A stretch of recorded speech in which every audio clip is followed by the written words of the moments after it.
हमारा नासिका, हमारा नाक, हमारा शरीर का बहुत ही बहुमूल्य अंग है बंधुगण।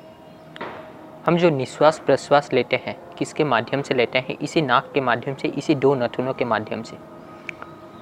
अगर ये दो नथुन नहीं होता, नासिका नहीं होता, आप निश्वास प्रश्वास नहीं ले पाते, ना ही ऑक्सीजन ले पाते और ना ही कार्बन डाइऑक्साइड छोड़ पाते। सही कह रहा हूँ ना बंधुगण? और देखिए बंधुगण, हम जो ऑक्सीजन लेते हैं वो हमें कौन देता है? पेड़। और जो कार्बन डाइऑक्साइड हम छोड़ते हैं उसको कौन पीता है, या फिर उसको कौन स्वीकार करता है? वृक्ष। यानी देखिए कैसे संतुलन में ये पर्यावरण चलता है, प्रकृति का संतुलन कैसे है। देखिए एक के ऊपर कैसे और एक निर्भर है ना। परंतु हमारा दुर्भाग्य देखिए, हमारा किस तरह का मति भ्रष्ट, बुद्धि भ्रष्ट हो चुका है। देखिए जो हमारा कार्बन डाइऑक्साइड लेकर हमें ऑक्सीजन प्रदान करता है, हम उसको ही काटते जा रहे हैं। वन को काटते जाओ, बंजर भूमि बनाते जाओ, और उस बंजर भूमि पे क्या करो? ईटा बालू से जो अनावश्यक है, उतना चाहिए नहीं, उतना कंस्ट्रक्शन करते जाओ, है ना। वास्तव में क्या ये कहना गलत होगा कि ये जगत का, ये संसार का लंग्स क्या है? वो है वृक्ष। और जब आप उस लंग्स को हटा दिए, यानी जो कार्बन डाइऑक्साइड हम छोड़ रहे हैं, अब उसको तो कोई ले नहीं रहा है। वो मात्रा हमारे आसपास अधिकता में हो रहा है। इससे संतुलन बिगड़ रहा है ना। जो आपका उपकार कर रहा है, जो आपके उपकार के लिए है इस संसार में, आप उसको ही काट रहे हैं। और देखिए पेड़ बिना कुछ मूल्य लिए खाने के लिए फल देता है,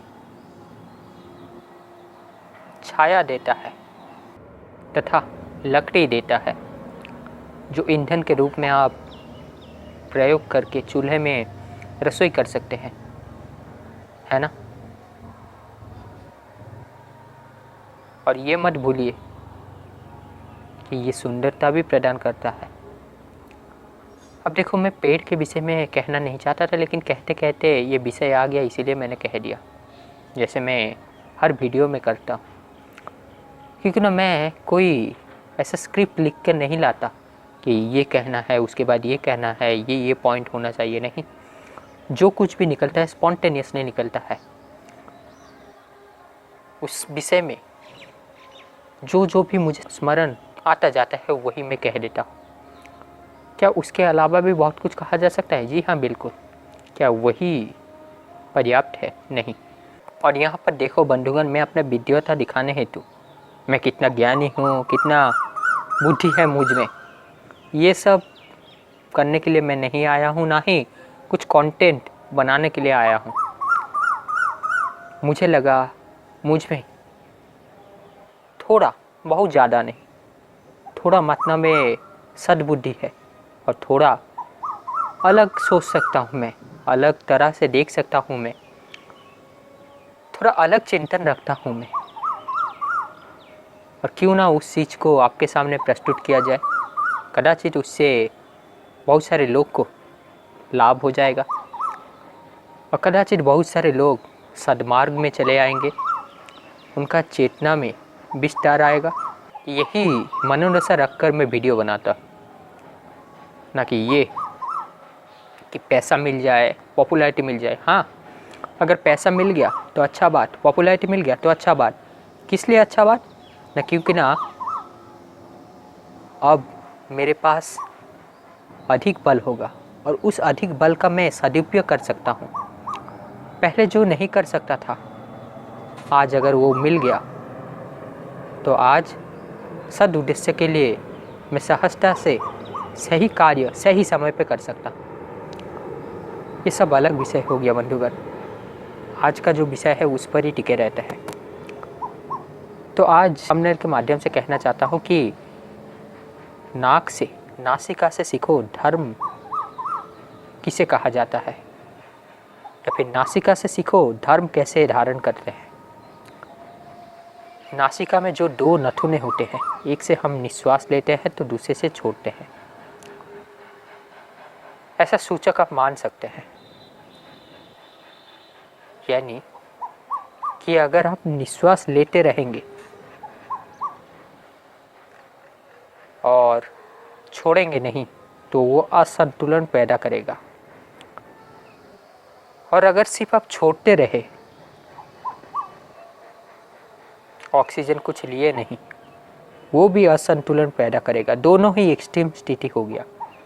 इसीलिए ऑक्सीजन को लिया जाता है, फिर कार्बन डाइऑक्साइड को छोड़ा जाता है। इससे हम क्या सीख सकते हैं कि लेना भी है और देना भी है। यानी जब से हम इस संसार में आए हैं उसके बाद जो पहला हमारा विकास का मार्ग हुआ था, पहला जो चरण हुआ था, वो चरण था शिक्षा से, ज्ञान से, है ना। हम अच्छी शिक्षा लेंगे, अच्छी ज्ञान लेंगे, बोध विकसित करेंगे, एक अच्छा मनुष्य के रूप में सामने आएंगे, और जो भी ज्ञान हमने लिया अब उसी ज्ञान के माध्यम से, उसी शिक्षा के माध्यम से संसार को देते जाएंगे। यानी पहले हमने संसार से संसाधन उठाया, संसार के माध्यम से अपने आप को सामर्थ्यवान बनाया। अब जब स्वयं सामर्थ्यवान हो गए, उसी सामर्थ्य से समाज को सही राह दिखाया, समाज कल्याण के बारे में सोचे, है ना। याद रखना बंधुगण, सिर्फ अपना पेट पूर्ण करना, सिर्फ अपना पॉकेट में पूंजी भरना, यानी व्यक्तिगत केंद्र से जीवन जीना, मैं, मेरा परिवार, मेरा बच्चा, मेरा स्त्री, बस इन सब में सिमट कर रह जाना, ये पशुता होता है, ये मनुष्यता नहीं होता। क्या सही नहीं कह रहा हूँ बंधुगण? तो बंधुगण, ये जो नासिका पहले निश्वास ले रही है फिर निश्वास छोड़ रही है, इसी से ही संतुलन हो रहा है। ठीक उसी प्रकार बंधुगण, अगर हम जीवन में भोग को ही केंद्र मान लेंगे, भोग को ही उद्देश्य मान लेंगे, भोगवादी बनने लगेंगे, ये असंतुलन पैदा करेगा। और इसका मतलब ये भी नहीं कि सब कुछ छोड़ दिया। यानी आज का प्रचलन जो भूल, गलत, भ्रमित मान्यता है, किसका? वैराग्य का, संन्यास का, त्याग का।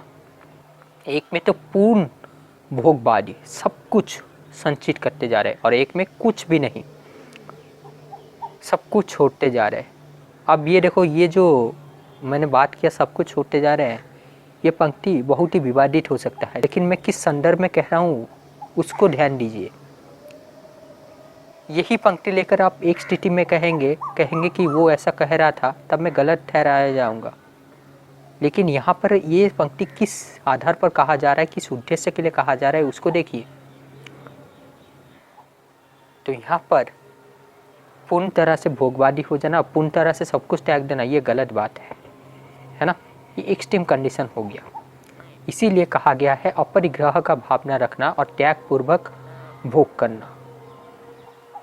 यानी जितना चाहिए उतना संसाधन जुटाते जाएंगे इस संसार से, जितना आवश्यक है उतना अवश्य धारण करेंगे। वो आवश्यकता है, अनिवार्यता है, जरूरी है, महत्वपूर्ण है, और उसको पूर्ति करने के बाद थोड़ा बहुत अपने लिए रखेंगे। कभी विपत्ति आ जाए तो, कभी संकट की स्थिति आ जाए तो, है ना। इसी को ही तो बुद्धिमत्ता कहते हैं। उसके बाद जो अत्यधिक एक्सेस मात्रा में पूंजी होगा, सामर्थ्य होगा, बल होगा, उसको धर्म कार्यों में लगा देंगे। जो गरीब है, दरिद्र है, उनके पीछे लगा देंगे। और सिर्फ गरीब दरिद्र होने से नहीं, वो गरीब दरिद्रता है लेकिन उसे गरीब उसी दरिद्रता का सिंपैथी लेकर गलत कार्य करना चाहता है। अगर वो उस गरीब दरिद्रता से उठकर एक अच्छा मनुष्य बनना चाहता है तभी उसका सहायता करो, यानी उसमें पात्रता देखना चाहिए, क्या वो सही पात्र है। तो दूध तो स्वच्छ होता है, परंतु अगर उसको गलत पात्र में डाल दिए तो वो प्रदूषित हो जाएगा। जिसमें जहर है अगर उसी में दूध को डाल दिए वो पीने लायक नहीं होगा, वो स्वयं जहर बन गया। ऐसा करता हूँ, समझ पा रहे होंगे बंधुगण। तो भोग भी करना है, परंतु भोग को स्वामी नहीं बनाना है। भोग अपने केंद्र में रहे और जो चाहिए उसी के अनुसार, आवश्यकता के अनुसार, अन्यथा इच्छाओं का कोई अंत नहीं। इच्छाएं आपको चलाए तो आप पशु होगे, क्योंकि ना इच्छाएं इंद्रिय से जुड़ा हुआ है।